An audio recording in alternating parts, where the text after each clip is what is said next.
এইদিকে বেডরুম থাকলেই সারা জীবন হবে ফুলসজ্জা। হ্যাঁ, ঠিকই শুনছেন, স্বামী স্ত্রীর সম্পর্কে রাজ করবে প্রেম। বাস্তুশাস্ত্র এই বিষয়ে কি বলছে জানেন? জেনে নিন, তাহলে স্বামী স্ত্রী দুজনের সম্পর্ক থাকবে দারুণ।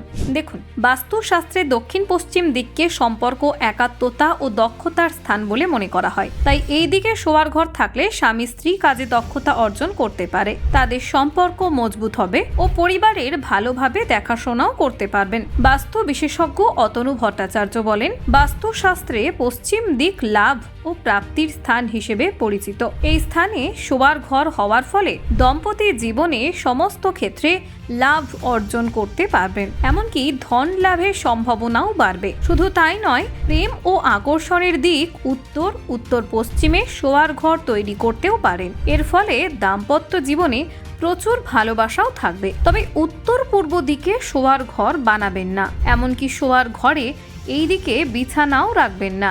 বাস্তুবিজ্ঞান অনুযায়ী উত্তর পূর্ব দিকে অধিপতি বৃহস্পতি, এই দিকে বিছানা থাকলে যৌন সম্পর্কের ইচ্ছে কমতে থাকে, তার ফলে দাম্পত্য জীবন নিরস হয়ে পড়বে। স্বামী স্ত্রীর মধ্যে সামঞ্জস্যের অভাব দেখা যায়। অগ্নির দিক দক্ষিণ পূর্বে শোয়ার ঘর থাকলে স্বামী স্ত্রীর ব্যবহারে অযথা আক্রমণাত্মক প্রবণতা প্রকাশ পায়। ছোটখাটো কথায় রাগ পোষণ করতে শুরু করবেন তারা, একে অপরের মধ্যে ত্রুটি বের করতে ব্যস্ত হয়ে পড়বেন। এর ফলে বিবাহ বিচ্ছেদ পর্যন্ত ঘটে যেতে পারে। তাই সাবধান, বাস্তুশাস্ত্রের নিয়ম অনুসারেই নিজের বেডরুমের দিক নির্ধারণ করুন, নইলেই পড়বেন বিপদে।